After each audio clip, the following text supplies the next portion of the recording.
Welcome everyone to our deep dive into the world of large language models, or LLMs. And their potential to revolutionize fields like biology and medicine. We'll be focusing on insights from Anthropic, a company at the forefront of AI safety and development. Specifically, we'll hear from Dario Amodei, the CEO, Amanda Askell, an AI alignment researcher. Chris Olah, who's diving deep into mechanistic interpretability. Our big question today: how close are we to AGI, artificial general intelligence? And what does that future hold? Anthropic's approach is what really intrigues me. It's this balance between AI's potential And the need for safety. They're not just building bigger models for the sake of it. They're really trying to understand them. How they work, how to control them. That brings us to the scaling hypothesis. This idea that simply increasing the size, More parameters Their for computer. power, that leads to a significant jump in intelligence. Dario Amodei actually had a personal aha moment with this. He realized. It's like these models just want to learn. And when given enough resources, They can do incredible things is evident in their own model, Claude. with the different versions. Sonnet, Opus, Claude 3, and now Claude 3.5. each one showcases the scaling hypothesis in action. You see significant performance improvements with every iteration, And what Claude can do is remarkable. especially its ability to analyze images Even screenshots. and take action based on what it sees. This is a whole new way of interacting with computers. It's not just about text anymore, It's about understanding visual information and acting on it. and that's where AI alignment becomes so crucial. As these models become more capable, I need them to be not just intelligent but ethical, and considerate. that's where Amanda Askell's work shines. She's focused on crafting Claude's character and personality. The goal is to design it to act as an ideal person would. That's fascinating, crafting the personality of an AI. It goes beyond simply programming responses. It's about the values embedded in these systems Amanda uses different techniques, like reinforcement learning, and carefully crafted prompts. to shape Claude's behavior. She might, for example, use ethical dilemmas or complex scenarios. And see how it responds. The idea is to encourage Claude to consider diverse viewpoints To respect autonomy. and to act thoughtfully, not just be agreeable, It's almost like training a person. guiding their development and moral compass. Exactly. That's constant testing, evaluating, and refining. She probes Claude's behavior Pushes its limits, and looks for signs of bias or inconsistency. making sure that as Claude becomes more capable, Its ethical considerations keep pace. right, the responsibility is huge as these capabilities grow. Now let's shift gears to Dario Amodei's vision of a positive future with AGI. He outlines this in his essay, Machines of Loving Grace, He introduces this concept of a compressed 21st century where AGI speeds up progress in fields like biology and medicine. at an unprecedented rate. What specific examples does he give? One that stands out is drug discovery. Imagine AI analyzing vast biological data, identifying promising drug candidates, And speeding up that process. which is currently very slow and painstaking, That could revolutionize how we treat diseases. and potentially lead to cures for currently incurable conditions. A powerful image. A future where drug development is accelerated. And breakthroughs happen for diseases that have plagued us for centuries. Any other examples Dario highlights? Absolutely. He talks about AI personalizing medicine Analyzing an individual's genetic makeup and medical history. to create tailored treatment plans. Maximizing effectiveness and minimizing side effects. It's moving away from a one-size-fits-all approach to healthcare. Exactly. It's about precision medicine powered by AI. Making it more effective and accessible. But to truly utilize these systems, We need to understand their inner workings. enter Chris Olah and his research on mechanistic interpretability. He uses a fascinating analogy. Yeah.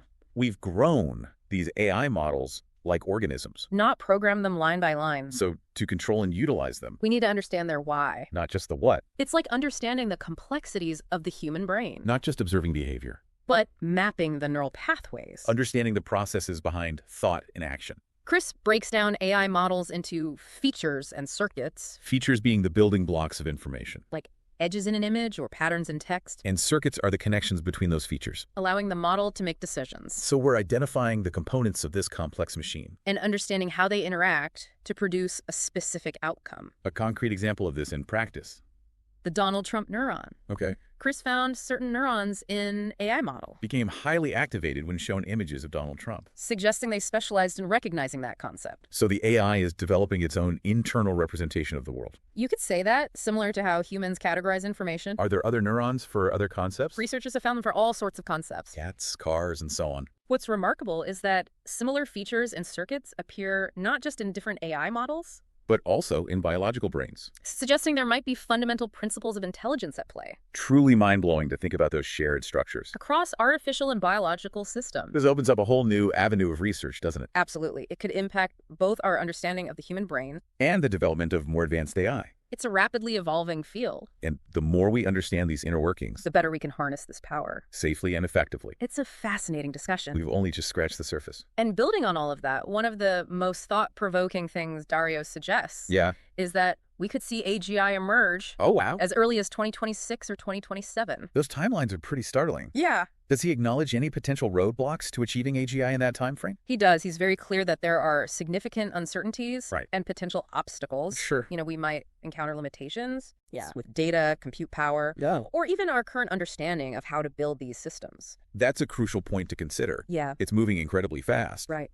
But we're still in those early stages Absolutely. of really understanding these complex systems. And even if we do achieve AGI within that time frame, Right. the question remains, Okay. what does it mean to be human? Yeah. In a world where AI possesses such advanced capabilities? It raises some pretty profound questions It really does. about the nature of consciousness, Yeah. the future of work, Absolutely. the very fabric of our society. It's a topic that demands careful consideration and open dialogue. Definitely. We can't just focus on the technological advancements Right. without addressing those ethical and societal implications. For sure. Like, how do we ensure the benefits of AGI are distributed equitably Yeah. and don't exacerbate existing inequalities? That's a critical point. Yeah. We need to be mindful of AI's potential to concentrate power and wealth. And that could lead to even greater disparities. It's crucial that we develop these technologies with a focus on inclusivity Yeah. and ensure that the benefits reach everyone in society. We also need to address the potential impact on the workforce. Absolutely. So many jobs could be automated, Right. leading to significant job displacement. How do we prepare for that? Yeah. How do we ensure that people have the skills Yeah. they need to thrive Mm. in an AI-driven economy? It's complex. Yeah. But I think a focus on education and retraining programs is key. Okay. We need to equip people with the skills to work alongside these AI systems. To complement their capability. Right, and leverage the strengths of both humans and machines. This brings us back to AI alignment For sure. and ensuring those systems align with human values Yeah, and act in a way that benefits society. absolutely. We touched on Amanda Askell's work shaping Claude's character. Right. Can you delve a bit deeper into those techniques she uses? Sure. One fascinating approach Mhm. is reinforcement learning. It's a trial and error process. So the AI is rewarded for behaviors that align with desired values. Exactly. And penalized for those that deviate. So over time, Right. it learns to act in a way that maximizes rewards. And essentially internalizes those values. It's like training a dog, In a way. rewarding good behavior, discouraging bad. Yeah. But how do you define those values? Right. In a way a machine can understand. Yeah. And how do you ensure those values reflect the diversity of human perspectives? And don't encode the biases of the programmers. That's the challenge. Okay. It's about translating abstract human values Yeah. into concrete guidelines that the AI can learn from. It's a complex process. It is. With lots of ethical implications. For sure. And involves that constant testing and refinement. Absolutely. It's not just programming rules, Right. but instilling ethical reasoning. Exactly. How does Amanda assess whether she's been successful? She uses a variety of techniques, Okay. including red teaming, where she tries to get the AI to engage in harmful or unethical behaviors. Pushing the system's limits Right. to identify weaknesses and refine its training, Exactly. make it more robust. And resilient to manipulation. That's like an ongoing ethical stress test. You could say that. This research is so important as we move towards more powerful systems. It is, and it's not just about preventing harm. Right. It's also about promoting positive values. Like fairness. Compassion, respect for human dignity. That's a powerful vision for AI. It is. I want to circle back to Chris Ola's work Okay. on mechanistic interpretability. Sure. We talked about the Donald Trump neuron. Right. Can you elaborate on how those specialized neurons are identified? So these neurons are identified through a process called feature visualization. Okay. Researchers essentially probe the AI model Okay. by feeding it different inputs Yeah. and observing which neurons become activated. Okay. And by analyzing those patterns of activation, they can start to map out the internal representations the model has learned. So almost like a reverse engineering process. In a way, Trying to decipher the AI's internal language. by observing its responses to different stimuli. What are the broader implications of these findings for the field of AI? One significant implication Yeah. is that it challenges the traditional view of AI as a black box. Okay. By understanding how these models learn, Right. we can move away from the idea that they're just complex algorithms Yeah. producing outputs. And see them as systems developing internal representations of the world. Exactly. And this shift in perspective Right. has the potential to make them more transparent. More predictable, more controllable. And it opens up new avenues For sure. for research into the nature of intelligence itself. By comparing the features and circuits that emerge in AI systems to those in biological brains We gain insights into those fundamental principles. that might underlie intelligence across different substrates. This is truly fascinating research It is. with profound implications Absolutely. for our understanding of both artificial and natural intelligence. I'm curious, based on your expertise and the insights from these Anthropic researchers, how do you envision the future of AI unfolding over the next decade? What are those most exciting possibilities It's a great question. and the most pressing challenges? I think the next decade will be a period of incredible advancement Yeah. and critical decision-making. Right. We're likely to see AI systems surpass human capabilities Wow. in many domains, Okay. leading to those transformative breakthroughs. In fields like medicine, energy, and material science. But we'll also need to grapple with the ethical and societal implications. Absolutely. Ensuring AI is developed and used responsibly will be paramount. It sounds like we're entering this pivotal era I think so. where the choices we make today Right. will have a profound impact on the future. Absolutely. We need to approach AI development with both optimism and caution. Recognizing the potential for both good and harm. I agree. It's been a fascinating discussion. It has, We've covered so much ground. from the technical details to the philosophical questions. Let's take another short break. Go. And when we return, I want to explore the potential for AI to enhance human creativity Okay. and delve into the concept of the compressed 21st century in more detail.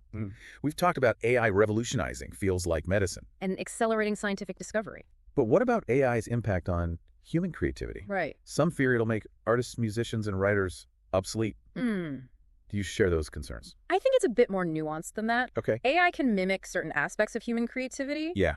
but it's more likely to augment it Okay. rather than replace it. So you see it more as a tool, Exactly. like collaborate, To help us explore new creative possibilities. and push those boundaries Yes. instead of a competitor, Or a partner. a source of inspiration, Right. expanding our creative horizons. Like, imagine a musician using AI to generate new melodies. Or a writer using AI to brainstorm plot ideas. Exactly. Or even experiment with different writing styles. It's fascinating how AI might change the creative process, Not by replacing human artists. but by providing them with new tools and possibilities. Right.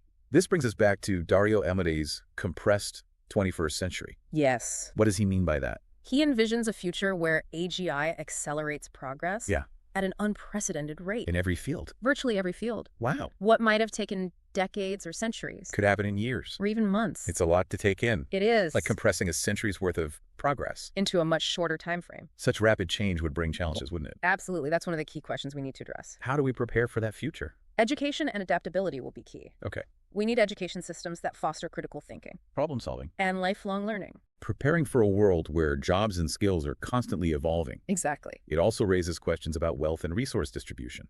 Of course, if AI drives significant economic growth, How do we ensure those benefits are shared equitably? right, and prevent further concentration of wealth and power So we need to consider the ethical and societal implications, from the very beginning. thinking about social safety nets, Reskilling and upskilling workforces. and designing economic systems resilient to these rapid changes. Absolutely. The fundamental shift in how we think about work and society. And even what it means to be human.